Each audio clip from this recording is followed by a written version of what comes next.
questions, which we can use to kick off some more discussion to find out what you really want to know.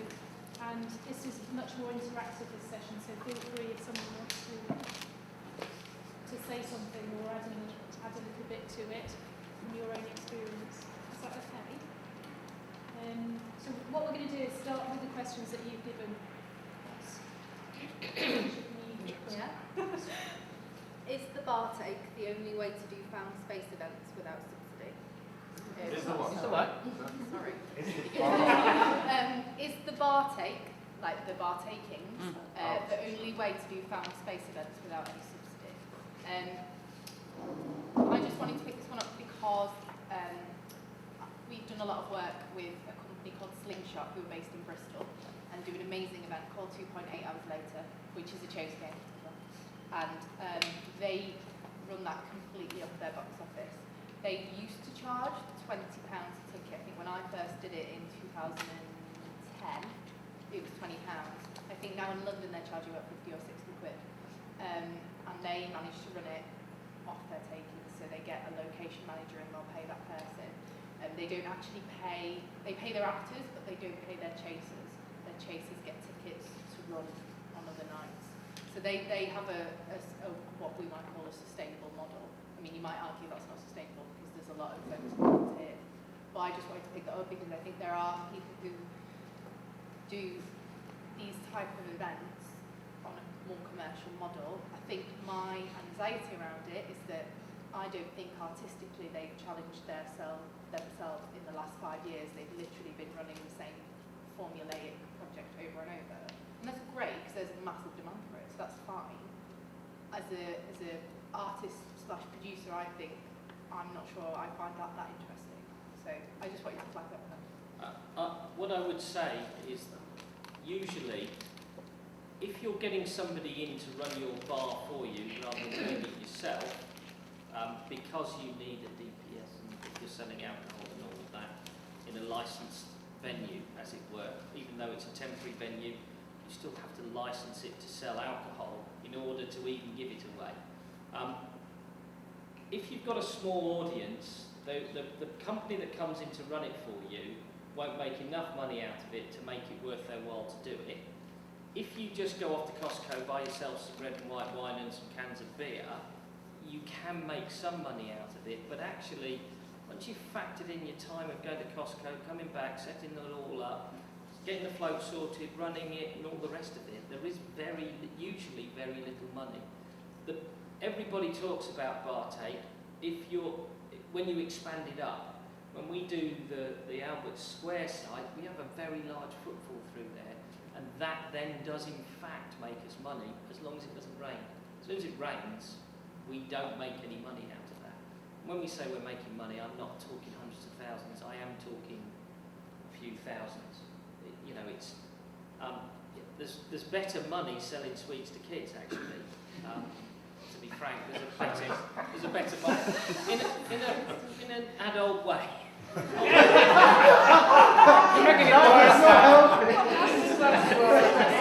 I'll rephrase it. But there's a better margin than that. It's the one area that is quite an interesting one that a lot of time frightens everybody, and the bigger companies like ourselves do, is sponsorship. You don't have to have a sponsorship management and a whole department or anything to get sponsorship from people. Local companies, just the local companies, if you're in an area, local building suppliers, they're making money, they're happy, they're part of the local community. They might help out in order to get a little flyer put out or something, and even if it's just a small amount of money, a couple of phone calls in the local areas to talk to local people may generate you some cash or some value in kind with equipment or something that you might want. And that's certainly worth looking at, I would say. It's not about the money, but certainly with rural touring, we have a sort of ongoing challenge with companies that don't want an interval because it spoils the concentration and it breaks all of that. And the fact that our audiences are coming for a social event, they want an interval, they want to have a chat at an interval.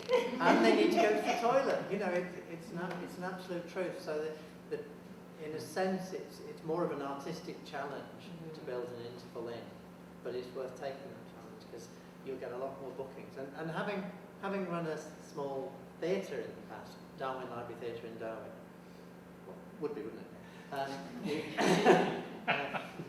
You know, the markup on Stella is enormous, and once you've got an established, you know, if you're building a bar to sell beer in a site-specific space, then that's questionable. Once you've got an established bar there, you know, we couldn't afford to take shows without intervals. We, you know, as a small touring space, because people don't stay after the show. Afterballs don't work. Try as much as we've tried afterballs, you know. Can I just say I challenge you on that, because working in a venue that did do afterballs, it can work if you build a community of audience that will stay and talk about the work with the artist. So I challenge that notion. On the Sorry, no, I just that's okay. You have to factor in. No, but I'm talking about Greenham and I'm talking about other venues since Greenham. But You have to factor in the uncertainty of that. That's the thing. Rob's talking from a village. Yeah, but I'm not saying it can't work generically. No, We're mostly talking about. And I guess, I mean, a good example was the Dance Formation, where they did something very different as a second half. So it wasn't a performance in the same, you know, that adding value was something very different. And an after show conversation with the cast or the producer or whatever is another something different, but it's sort of adding value to it. You've got to look at the local fair as well. If you're selling cans of cheap lager and there's a fantastic real ale pub next door, everybody will just walk out and go to the real ale pub. There's no, what's the reason? You know, there isn't a reason. If you're doing an after show talk and things, then there's a little bit more of a reason for them to stay on. But you know, certainly in the city centre, there's a lot of choice. You know, there's a lot of people that are not just doing the show and they're going, there's a whole evening out with maybe going for a bite to eat, a drink and all the rest of it. And that ability to go, well actually my favourite bar is over there, so we'll go straight to there, again makes a difference. If you're out in the rural areas, you really, you know, if you're out in Kielder Forest, you've got to bang. Exactly. Charge what you like for that bottle of Stella. But also, that really annoys your punters. If you get and you know, and you start charging £1 to go to the plastic portaloo, and you start charging £1 for this and that, and the car parking has been, that just annoys people, and that immediately puts them on, you know, it gets them grumpy before they've even started. And the first thing they're going to be doing is going, oh, this is Yeah, it's grumpy. and it brings it down, and that's not what you want as a visitor experience. You want the punters to enjoy it, so just making them happy at the start is a good thing. I mean, not having it, certainly if you're out and about where there isn't facilities around you, not having the ability to give people a drink and a bite to eat is an issue, I think. You really do need to look at that if you are out, and there's nowhere to go if you come to your event. What's the commercial? I've got to ask this question.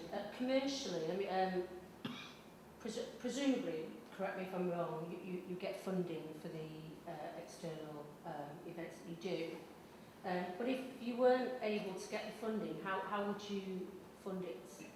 I mean, would you look at commercial strands to enable you to fund it?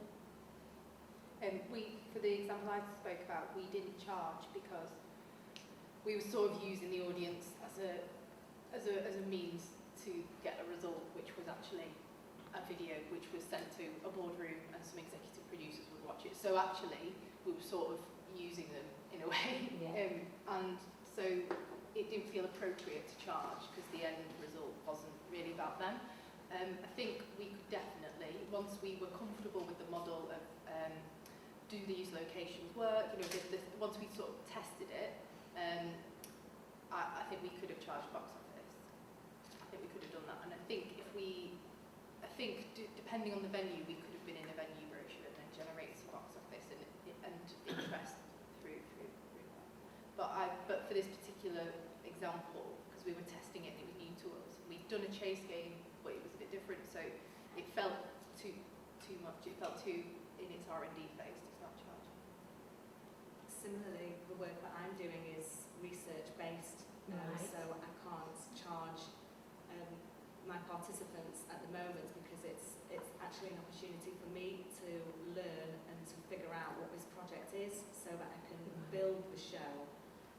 So I approach the communities and kind of ask them to be involved, so I can't then expect them to pay for the pleasure of me asking them to do that. So at the moment, that's, you know, it is funded by myself, or, you know, it's research. It's not particularly costly at the moment, but hopefully once the piece is built and I can bill it as a complete experience, a complete theatre experience, then I would invite people to pay for a ticket. Yeah. Should I ask or share with you one of these questions? How do you tailor your marketing to the right thrill-seeking audience? Again, this it kind of also links back to the idea that I'm still trying to figure out what my project is, so it's quite difficult to market something if you don't know what it is. So I suppose know who your audience is. Like Tricia said about she's realising that her audience for the interactive experience is perhaps an online gaming audience rather than a theatre audience. So targeting those right people, so the right people come to your events, is important. I'm absolutely learning as I go along, and I've made errors. I set up a blog so that people that I could meet could keep reading about the project after they've engaged with me at the market or at a community centre. And of course, that is age specific. So I realised that Maureen, who's 84, is not going to go and read my blog. She's not going to contribute to it at the event. So, you know, it was a great idea at home thinking about what the outcome's going to be for this project. But, you know, she's not following me on Twitter. So how do you reach, you know, Maureen, who's 84? Yeah. How do you reach her? Well, you absolutely have to tailor it to who that person is and to their experiences. So this particular group, it's a face-to-face communication.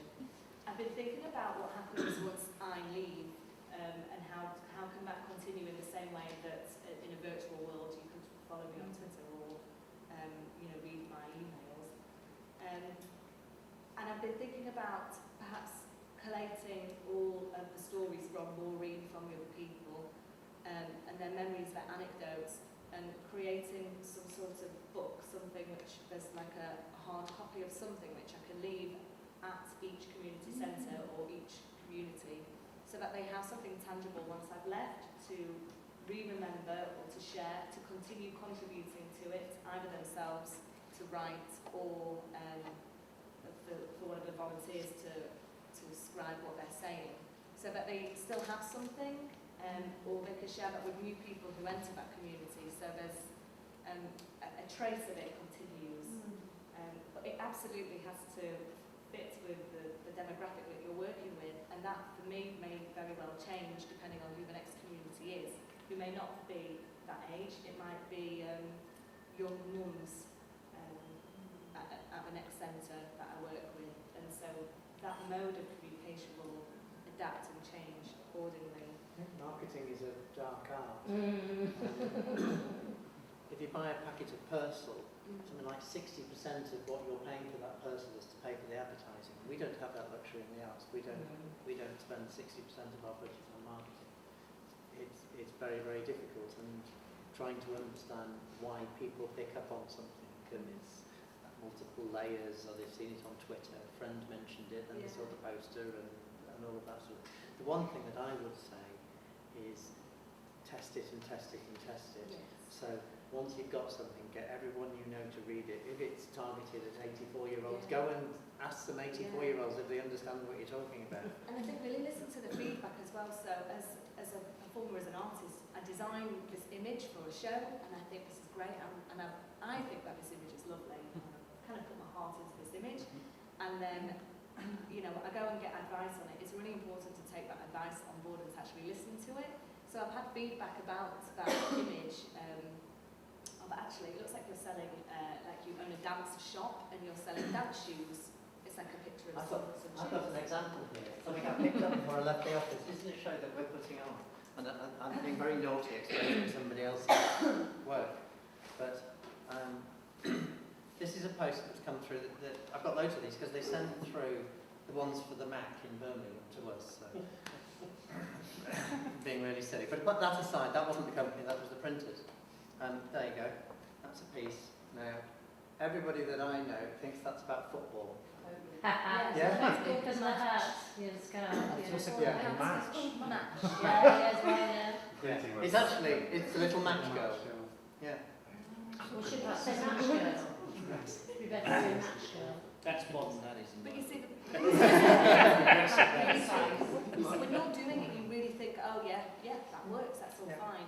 It's not been tested. It's not been. tested. Or if it hasn't been tested. It's tested with the very wrong well people. likely Yeah. just, no, I think it's fine. The lady there, I think, had a question. Yeah, Amy. Oh, I was just going to say, when you asked before about how do you engage with 86-year-old Margaret, a piece that I worked on had 100 community participants, and we had this big thing of, we had a great mini site where you could register online, and it really worked, it was really useful, made the contact details easy for me to collate, but obviously that would only ever have reached a certain amount of people. But actually we found that the newspaper is still very much the older person's Twitter feeds. Like my grandparents read that newspaper front to back, and they pick it up every day, or they get it through their door. And suddenly, once we had that advert in the newspaper and in a local magazine, we had a whole different age range, and we really managed to target those older people. And what we put on the advert was that they could write to a free post address, and we would send them the information to put their details on. And it is that thing of having it in hard copy. But I do think people forget about the newspapers, because I don't read a newspaper, but I would look on Twitter. But I think the newspapers are kind of forgotten about for older people. They're still quite important. It's got to be quite expensive though generally as well to advertise in. But the other thing about newspapers is they need content rather. Yeah. So if Local you newspaper. phone them up and have a little hook for Yeah. what they're doing, they will put you in as an article and not as an advert. Yeah. That's a great bit of. I'm in the middle of doing arts capital application, and one of the questions Sorry. is, of course, is I know my head, whatever. But one of the questions is, how are you going to reach your audience? And I was thinking, how do I reach a site-specific a group of people who I don't know where they live, I don't know what sort of people they are. It's a new piece of theatre. I'm in a building that luckily is attached to a theatre, but who are those people and how do I reach them? Who are they? How do I get them? That's the They'll thing find that's you out there. if you give them as much opportunity to see it. And if you stick to one medium, then you're only going to get the people in that medium. If you can get the full spectrum, then those people will just, how do you find anything? Most people come across it. Oh, I heard. Oh, did you? People talking on a bus, people reading a newspaper. That the metro and everything is read by millions of people because it's free, and it's left in places and other people pick it up. They're desperate for stories. If you can get something interesting, it's a great way of getting something out to people. And yes, younger people, no problem at all with all the internet and everything. Just to jump in there, because we have this thing with Chrissy's piece, where she wanted to go into rural communities that weren't her community, and do these stories, and we were thinking, how on earth could you do that without having to spend your time doing lots of visits and talking to people? And I think part of the answer might have been to find a person in that community and get them on board and use other people, because they can use word of mouth. So long as they really understand what it is you want to do, they can sell it to their community, like the post office or the pub. That's how rural touring works. And Exactly, a lot of times people will go to the spot-on show in the village hall because, Mary's organised that. It'll be a good night. Sometimes they don't even know what they're going to go and see. But that's great, because what they're going is to that. They've got that trust in Mary, who sold them a ticket, and they know that it was good last time, so Yeah. it's probably going to be good this time. I think that I was, as I said, kind of figuring all of this out, and the piece that I'm making with the community. So for me, I knew I must spend time with that community. I can't tell their stories unless I've met them, know them by name, and can tell their actual genuine stories. So it's more of a project that I'm doing rather than, oh, I have this show and now here it is, and just trying to sell it to different communities. It's different, you know. I am prepared to go and spend time in that community in order to then make a piece of work and then take traces of that to the next community and so on and so on. It's an evolving project rather than an end. Here's a product, and how do I sell it? And you're already immersed in your audience. Yes. You're completely Already, ensconced. yes, Right. and I talk about them and I find out, you know, who they are. With the piece that I've just done, I know them by name, but when they come into the room where we do the theatre piece, I have to check, you know, before I start going, oh, and Etty, is this Etty? Don't we stop telling a story about Etty and not be pointing to Etty? So as they're coming in from the room next door, I'm giving out cake and saying, oh, how are you doing? And, you know, how's your bathroom? You need to get bathroom redone. I've remembered the stories from the week before, and it is Maureen, isn't it? I just check if I'm not sure, because now they're sitting in a different room. I don't want to get it wrong. But when I tell their stories, so it is completely about knowing them and telling them back their own stories. Also, they're not paying. I'm presuming you want your audience to pay. Yeah. To come and see it, don't you? Yeah, but quite a lot of overhead. Are you connected, My are you budget. connected to a venue Yeah. and a programme? Yeah. Because I don't know, this is it might seem very obvious, but I've done a lot of work with Contact, and I know if I'm doing a cited piece of work with Contact, they have a database of people who've been to previous cited work, Yeah. and that's just one of those routes that they can. Yeah. But I'm asking, how do I go further than the theatre? How do I take responsibility as a producer to go further and bring a new audience into their theatre? That's not just on their database. This is what I'm trying Have you considered doing a workshop element to your show? To your, I don't know, we're just throwing it out there. We've done, Because we've gone to CYC, done work with that group of young actors at Contact, and then quite a few of them will come to see the show because there's a through line for them. Yeah, I've got some students who are going to be in the show, Yeah. so yeah, there will be workshops. Finding connections with the subject matter as well. So, I don't know what subject matter is, but you know, there might be groups out there who relate to that subject matter who aren't necessarily theatre audiences. So you can go and find, I don't know, just looking at that, you know, it's not about football, that show, but you know, if it touched on football, then there's people who are interested in football. If it touched on, you know, find targeting those specific groups. Maybe some sort of of a certain section of the piece as well, maybe that's particularly hard hitting or whatever might spark interest.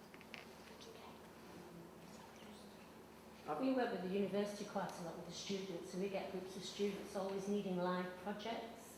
So if you're trying to research your audience in that specific site area that you want to work in, get in touch with the university and see if I'm working with film and media students at the moment.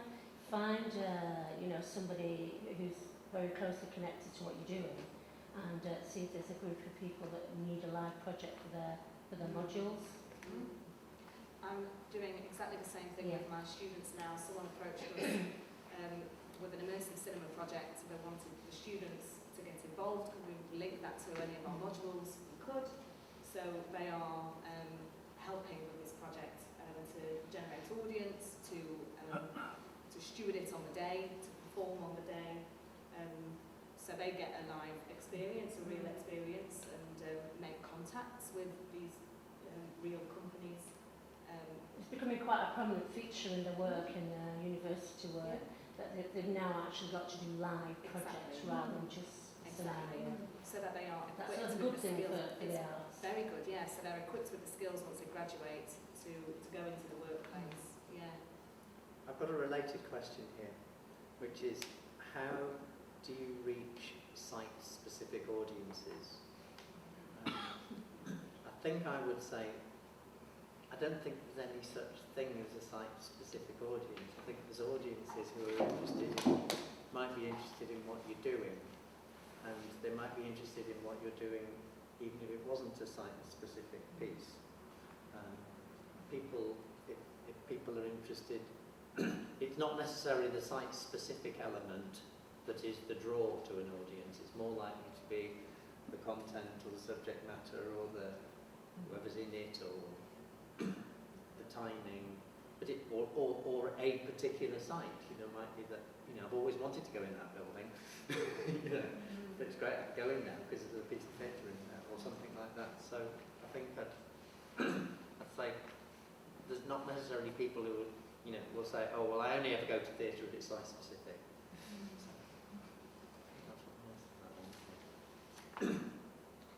I've got one here which is with Royal Exchange, Library and MIF dominating work in new spaces. Thank you for that. He just didn't say it because he can't say it. Hope. What future is there for SME theatre outside of these structures? Well, I don't see that it's any different from any company. And any company can go and do a site-specific. What you need is some help and experience and guidance on things.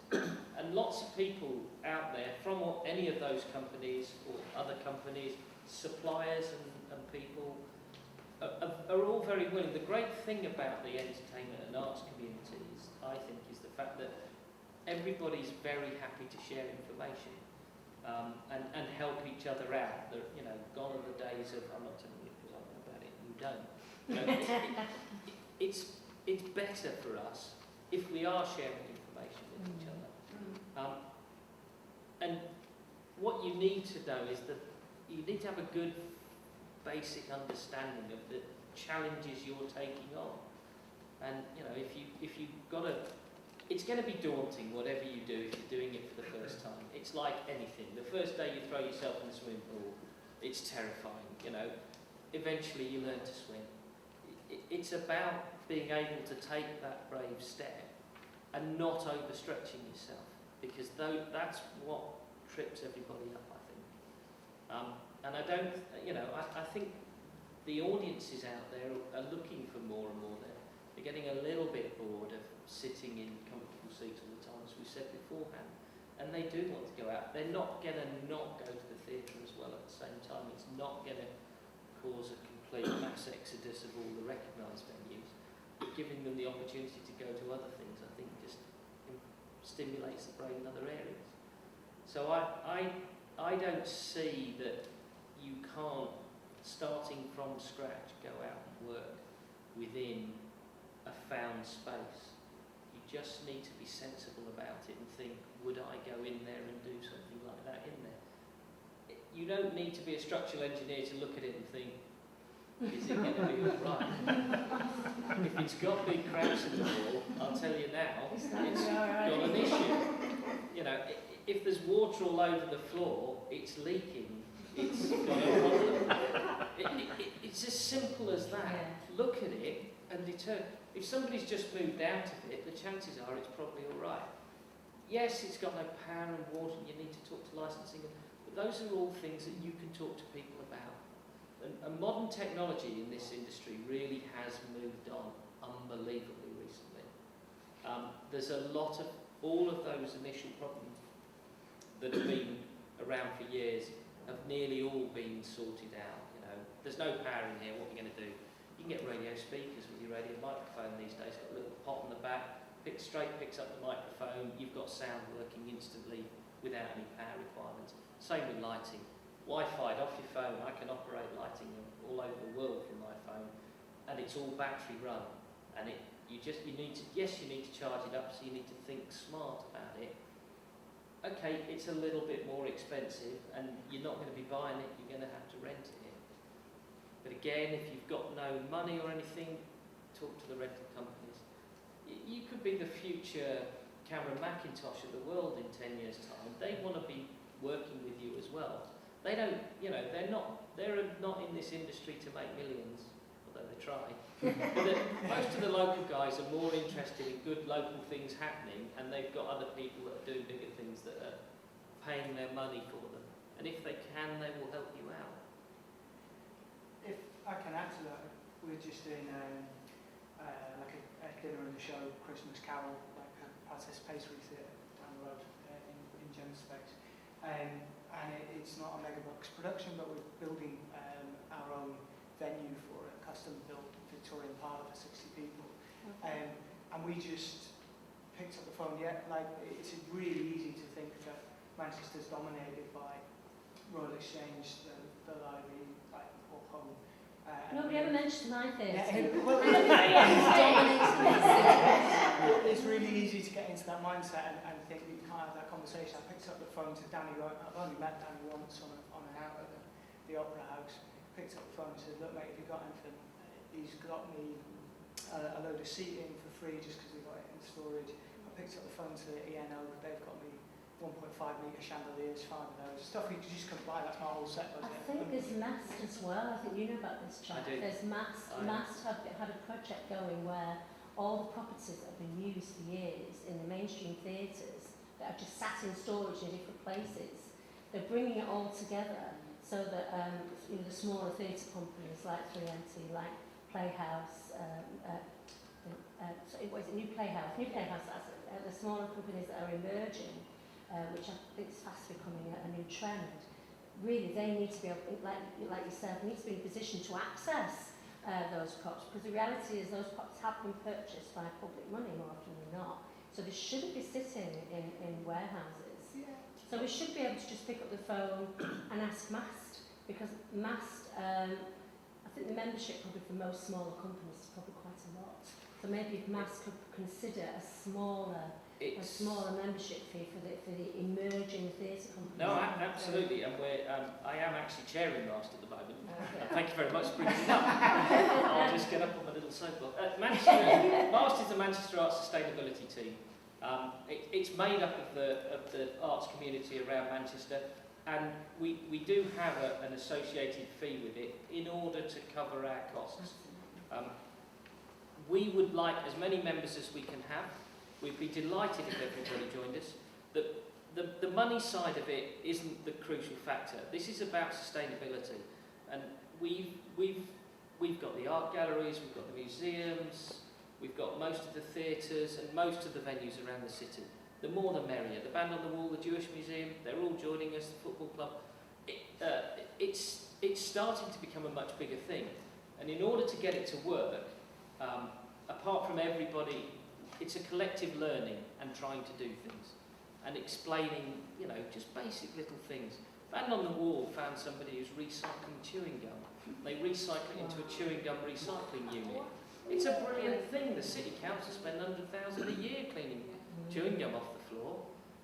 If you get chewing gum on your seat in a venue, you can spend quite a considerable amount of money getting it off. Somebody's got a chewing gum recycling. Anybody seen one? No, because we don't all know about it.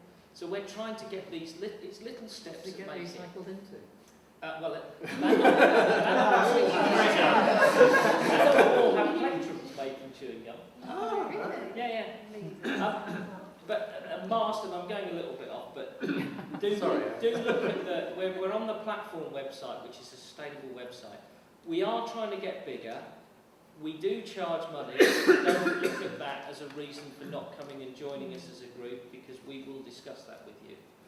If you are an MPO, interestingly enough, which is where we all started out from, if you're an MPO from Arts Council, you are meant to be reporting your carbon capturing.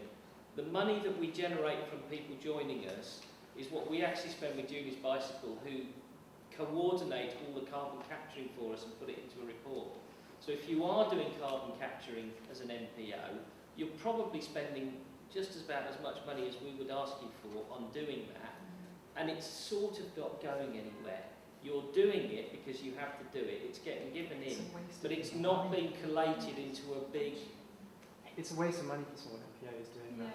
It really is. But interestingly enough, in the global scope of the planet, we're about the only lot that's actually bothering to collate the data and pull it all together and then deal with it. And part of this, we came up with this idea that we've all want to store, we've all got different things to store. The big boys have got the bigger bits. I've got loads of black flats, and I'm paying somebody to store them there. Now, Nick down the road at the RNCM wants 2 black flats. He goes to a chippy, he builds some more black flats. He's got a couple of black flats, and then he puts them in a skip when he's finished with them. Why? When we put it all in one place, and then schools, community groups, smaller companies can all come along. If it's a show that we've got that can't go out again because it's still live in our repertoire, it sits in one corner, that's not for touching. Once it's come, we've finished its life cycle, we move it into the shared area. Brilliant.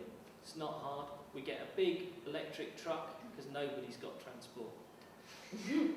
It's true. Yeah. But this all actually stemmed from, I think it was a lady from the 24/7 festival who said to me, we had to buy a sofa from IKEA to do a little chat like this. And it was cheaper than renting the van because IKEA delivered. Yeah. And then we didn't know what to do with it afterwards, so we put it on the street and left it there hoping somebody would nick it. And you go, Probably us. I've got, MIF on its own has got half a dozen sofas. And, the exchange has got chaise lounges, it's got some nice period pieces. It's not hard, we've all got it, but actually the cost of the van outweighs some. So we get a big electric truck, it only goes 30 miles a day, it goes into town and out of town, you get free delivery. Why? And it's not costing the earth because you plug it back in. The whole building's sustainable because we're all about sustainability. How hard can it be? And once we get that off the ground, if we get our funding for it, it will be, well, I'm not going to tell you this, but the arts wants to turn down my feasibility funding because I filled the form in wrong because you can't have feasibility for that or money, even though that's the one they told me to fill in, but enough of that. Don't start this lot on stories about the arts. Exactly. So back to the original question, I think anybody should be able to do it. I'm trying to demystify these things, and I'm very happy if people get in contact with me to try and help you out. I want you to do it safely and I want you to do it legally. The legal bit, everybody sort of skirts around a bit, but it only becomes an issue, the legal bit, if you have an incident. Once you have an incident, people will come along, that's when the HSE arrive, and they will take you and everybody around you to the cleaners. And it's not a nice experience. We have had, not through an incident, but had an issue recently where the HSE have really come to town on us because somebody was kicking off about the Mayfield depot because other people were looking to take it on full time. And all the objections to it were then thrown back to us saying it's an unsafe building, all of this. We had been through that building, we made it exactly safe as it should be. We knew that there were no issues with it because we can't let people in on a wing and a prayer. We have to do it properly. We did all of that, and actually the HSE came along and said, well, these people are saying that building's bad, you can't go in there, how come you were in there? We sent them all our paperwork, all of our information, all of our event plan with the thousands of documents in it, and they went through everything with a fine-tooth comb and came back and were happy that what we'd done was acceptable. We didn't have to have any meetings, we didn't have them on site or anything, we gave them our paperwork. And that is the point of all of this paperwork. Up until that point, the council and the fire service and everybody had seen it and been happy with it and nobody else cared. And that hopefully is the way it should always be. But if something goes wrong, they will find any small chink. And if you haven't done those little bits and made it so that you know that you can stand up in court and say, well, we thought this was, that's what your ultimate planning of what you're doing is That's for. what worries me. I mean, is there actually specific insurance supporting external artwork that's going on? Because I had difficulties getting insurance for our venue. Yeah. So I don't know what it's like externally. I went with an insurer that was really expensive, and it was festival insurance, so it was what Parklife probably get to insure to cover them. So, but it was outdoor events and it covered us having kit outside. We realised that was we were paying too much, we weren't getting enough out of it. So then we went to another, we went to Hove, who John works with, and their insurers will cover them for some non-theatre based events. So So we spoke to their insurers on the phone, said this is what we do, we have this many people, this is what they do. Sometimes we work with younger people, sometimes we work with older people, and they put us together a quote and it was much better. So it's sort of, my advice would be ask around who's So insuring it everyone else. is out there, it is accessible then. Yeah, That's and- what worried me really. And I would consider changing mine next year because I found out about School and Lows Insurance, which is more interesting, and their events very similar to ours. So keep talking to people about insurance. It's kind of a boring conversation, but it's really necessary, important. isn't it? It's It's really back to what Jack said. Yeah, you know, and things like contracts, you know, I'm terrible with contracts, but it doesn't have to be a 50-page contract. It just has to be in writing between the two, you know. This is my building, I own it, I'm going to let you have it on these days from here to here, and you're going to pay me this amount of money, or you can have it free of charge. Whatever it's written down then, and then if that person is away on holiday and somebody in their office has to deal with it, you've got something to prove that it wasn't just a conversation, you know, and that you're not going to lose the venue. I mean, there was a very unfortunate event recently for quarantine down at Granada Studios, which is a fantastic resource for the city. There's going to be a lot of development happening on it, but they're still going to leave an arts entertainment area down in there. The ethos of it is to try and have some legacy to it. And quarantine got allied with fantastic. They gave them a Studio 12 to go and work in and all the rest of it. And then they found out that they had to pay for the rates on it. And that, the city council won't do you a rateable value for a small portion of it. They wanted the £1.2 million for the whole site. And it's, you know, it's ridiculous. And unfortunately, they were unable to get round that because the city, well, they were applying for all of that, but it was still becoming a big issue. Yeah, and particularly Manchester Council, you could get 80% off, but you still have to pay 20%, and even 20%. Yeah, it's a lot of money.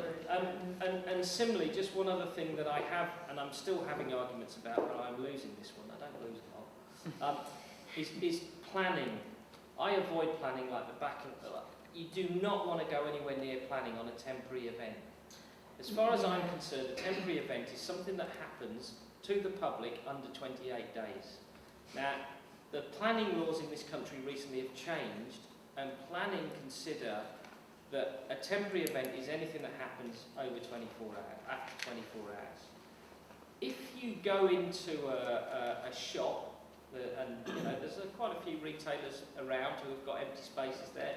They like to animate them. They're better animated than sitting there looking empty. They gave you a shop for 2 weeks and you did a show in there and everything. Planning will tell you need to do change of use on it from a retail outlet to a place of entertainment. And that in itself is quite a lot of paperwork, and eventually, the big interesting thing is the time it takes to do it. And the same with licence applications for buildings. If you're doing amplified music in somewhere in the middle of the city, people object. If it's a theatre piece, you usually won't have any objections. If you're doing it for more than 499 people, you need to put a proper licence in. Now, in order to do that, you've got to tell people you're doing it for a month. That involves putting blue signs up around it. They have to be there for a month.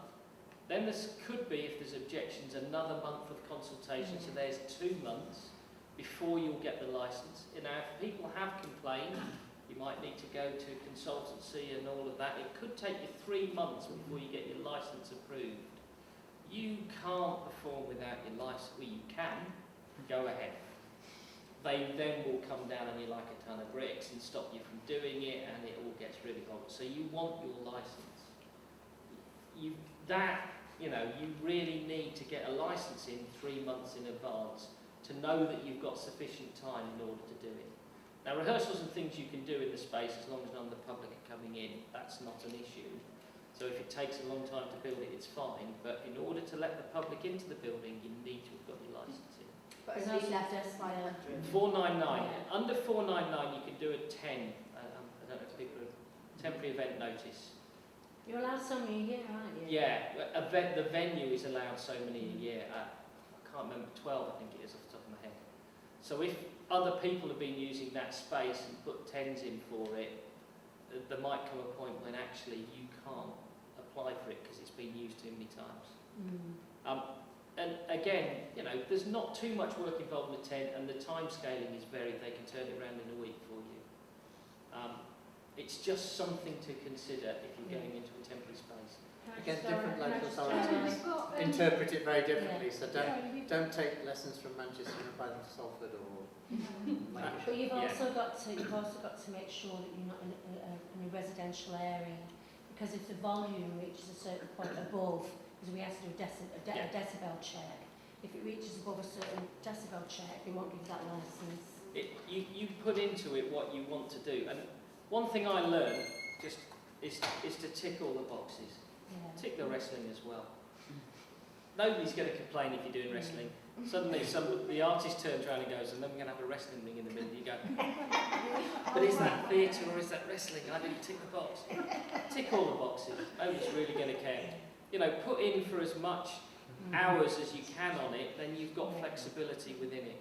If you think, well, the show's going to start at 7, we'll be done by 9, I'm just going to put 7 till 9 in there, you've got limitations. If you stop things before 11 o'clock at night in a city, everybody's happy. The city's noisy till 11 o'clock. So you can go till 11 o'clock. Don't start before 7 o'clock in the morning similarly. So any licence applications between 7 o'clock in the morning and 11 o'clock at night usually makes no difference whether it's 10 o'clock in the morning and 6 o'clock at night. Give yourself that extra headroom in it. Sorry, we've got about 10 minutes, so I just want to check that if there's any other burning questions, and do we have any left Yeah, I've still got one. addressed? Have you still got one? Or has that been answered? I think it's been answered. There was some insurance. Okay. That was my question. Yeah. It was because you were. Yes, thank you. Yeah. Thank you. So I was thinking. This one says, site-specific often have very small audiences per show. How can these shows be sustainable and attractive to funders? It's about doing the sales job to the Arts Council, really, I think. But I talked about running on air, for example, which, okay, it was a small audience, it was in a camper van, but it did go 4 times in a day. Yeah. So there's that sort of, we had The Whale, which is a show for 1 person at a time, but it's only 5 minutes, so you know, you can get through a lot. And I would say the Arts Council isn't only, I'm using the Arts Council example, they're not only obsessed with numbers, they're obsessed with quality as well. So, yeah. I talk about the richness of the experience and the intimacy of the experience. And with work that's very experiential, which is a lot of this kind of work, I give them a lot of video content. And there's a thing now where you can't attach as much content to your application as you used to be able to. If you can give them a video, that's why I like showing you these images, is it shows you the emotional experience of the participants, of the audience members, because it's really hard for the Arts Council, or for someone sat in an office thinking about, it's really hard for them to get a sense of what people get from this, and the experience is emotionally so much more stimulating, I think. Just that sense of being alive and coming into a new space and being really aware of your surroundings in a way that you're not when you're in the Keys and Copenhagen. You can talk about all of that, and I think you can play that up. And also the benefit to being in non-theatre spaces is off-theatre spaces are expensive, like really expensive. And if you're doing shows for 5 people at a time in contact, I don't know, then that can be. I'm struggling with this a little bit at the minute with just doing a piece in a space. Can I just say, actually, a rented space with all the kit in it, the front of house staff, the bar, is still a cheaper option. But I'm talking about doing a show for 5 people that lasts an hour. To do that 7 times a day, so you've got 35 participants a day. That's 7 hours of working time in that space. Add on your get in and your set up and power down time. That's quite a lot of time in the space. If you're doing 35 for an hour, performance. That's the very, so that's the difference I'm talking about. And actually for bookers, I'm finding it's more attractive to do more intimate work for smaller audiences outside their studio space, their theatre space. If I can do it in a shop, it's more attractive from their point of view. So, because it's blocking a space which is otherwise valuable for a rehearsal or another use. So or for a wedding. it's better or to for use a you know, non-theatre space for a small capacity audience Yeah. because it's a poor use of space economically for that. economically, and more venues, there's more and more pressure of them to generate hires and commercial income. So. The other thing is, and certainly when you're talking to funders, is to maximise your audiences in other ways. Because you talked about a blog, for example. So that's, you know, you can add value to the show potentially by having a website or a blog or an Arts Council want to know what your online audience is as well as your... it doesn't all start to build up the numbers. Make it sound a bit more attractive. Yeah. So the DVD afterwards. Yeah. Is that kind of... Is there any other things that have come up since you've written your questions that you really want to take this opportunity to ask? Really boring, specific, technical ones that are probably by your ear. Don't say Yeah. me. Rather than bore everybody with that. Is that a hand or is that just stretching? To both. Multitasking. There's a bit of a sense from people I've talked to around, specifically around rural touring, which is something that interests me, of there being a small C conservative kind of limitation on that. I made a film for one of the first years the scheme ran that was banned from being shown, and it was actually really tame. But that seems to still be feedback that I get, and therefore that's potentially limiting to an artist that's trying to make experimental work that would suit that kind of forum. So, what do we do? Yes. If anything, I think it sets more of a challenge and a positive challenge. I don't think that audiences in rural areas are necessarily ultra-conservative or prudish. They're perhaps a little inexperienced. The shows that we put on, as I said before, you know, you're not just going to be able to target the 16 to 18-year-old skateboarders. Yes, so you're going to have to target a wide group of people.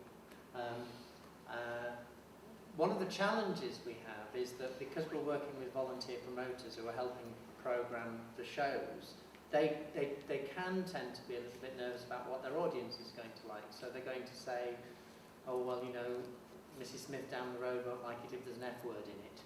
And, I mean, chances are Mrs. Smith wouldn't care less, but you know, there is always that, you know. And I don't think we've had any full frontal nudity in rural touring, but we have been working with the Royal Court from the National Rural Touring point of view, and they've just prepared a piece that they want us to tour that does have full frontal male nudity in it, but I'm not sure that's going to take off really. But I think if anything, it makes more of an interesting challenge, and it's because it's about making something work without those, you know, without the nudity or the fuck, you know. And I think it's sometimes look at it like that, and I know for a fact that ACE are really keen that we all get out into the provinces and do. And when I first came to Manchester to actually tour the Royal Exchange's touring module, and we used to take that to really out the way beaten places. And it was an extraordinary thing. There was us and the RSC used to do we are talking 400 to 600 punters a night in sports halls in New Biggin by the Sea and places like that, and in Cumbria and stuff. But we packed them out because they wanted to come, because nobody cared to go and see them before. And I did it 4 years in a row. I mean, I was suicidal by the end of it. It was absolutely madness, but it was fantastically good fun to do. Yes, it was on a big scale. We had 3 trucks on our tour, but you can do that in a much smaller capacity and get out there, and I think you could still get 400 punters, even if you're touring it out of a transit van, because the people are there, and they want you to go and see them. We Can I don't have just any stop- buildings that protect 400 tons.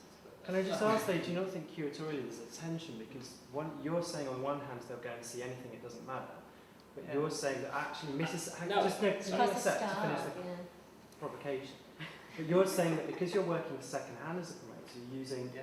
the promotion of Village Hall between you and the audience, that because that promoter is more conservative than maybe their audience, that's actually the pinch point. Well, Maybe. yeah. Could I? Because I'm But just it's not- intrigued about. It's What- not what about it's not about the conservative. promoter, it's about if you are advertising something by word of mouth and it relies on trust, and if you go wrong in a rural community and someone comes and hates it, they're never going to come to anything again, Sure. and so that's your entire life gone. Then I suppose people become a little bit more anxious. Whereas Well, if it's something that people are coming to because it's coming from outside and it's a one-off thing, Different. that's a different way of advertising. Just to be clear, whatever you do has to be good. Oh, And the audience have to. Sure, but good is a subjective word. We all know that is, and risk-taking is a challenge. But Yeah. it seems to me that risk-taking in a rural setting is that much harder because you can't be seen to take risks, or is it? I don't think it is harder. I think taking risk in an urban venue is difficult as well, because you've still got the risk of, are your audience is going to come, are your audience is going to like it, are your audience, if your audiences don't like it, are they going to come to the next thing you So do? it's actually the same thing, but it doesn't sound like it is in terms of what you'll let the audience see, if that makes sense. Because it sounds on one hand like you won't let them see the F word, but you don't think that it's more of a challenge to put risk-taking on work than it is in... The usual point is that actually it's been proven in the bigger city, and then it goes out to the rural. There are very few shows that start in the rural areas, I think, and continue in the rural areas. No, there's a lot. No, there's a lot. There's a lot of work specifically made for oral rhetoric. But does it start in the? Does it start in the cities, or it starts? No, it starts in oral rhetoric. Yeah. Does it ever go into the urban network? I mean, does that mean that you're creating work solely for the rural market that's... I mean, Is it just called? the market's so vast, there's going to be examples of everything. But Sure, yeah. but do you find that there's work that is made for rural touring that will never be seen by, say, an urban audience? Because that's something I've never known. That's an interesting... Yes, there is. challenge. There very probably is some stuff that will tour rurally that will never be seen in an urban space. There's stuff that will be seen in both, and companies that are working in both. No, sure. I just meant, do you feel it's going one way or the other as opposed to... No, I think it's a sort of really sort of mixed economy. Yeah. Can I just jump on something? We thought, because where we are, we would never ever get anybody 60 plus to come to the theatre for anything, and because of the fact that we do tend to take risks with what we put on, there's nobody over 60 who would enjoy it. Most of our actual 3MT audience are over 60 because they actually want to see something different and they're prepared to go out and look for it. So I think not targeting the rural audience is a risk in itself. They actually do want to... I think there's an assumption because they're older, they're a bit stiff upper lips. They're not, they're just older, that's all. They've still experienced loads of stuff. They just want to keep experiencing it. I mean, we had Vertigo production on and we had this couple come from Denton, I think, and they were in the 70s. I thought, oh my God, they're going to hate it. They loved it! You know, so I think sometimes we can get a bit stuck in the mud with our views. Oh, absolutely. It's easy to make assumptions, isn't it? Because Yeah. sometimes the students, younger audience, are actually more conservative than the people come out of the 60s. They live through the 70s. Exactly. I can't shut mine up at all. Jesus. I try on a daily basis. Nothing. We've only got a few minutes left, but I really wanted to just capture some top tips. But what I'd like is a top tip from the panel, but also if each of you could come up with something so that we'd have a list of, for anyone that wants to make work that's not in a black box, they can have a look down and say, oh yes, that's a good point, I'll think about that.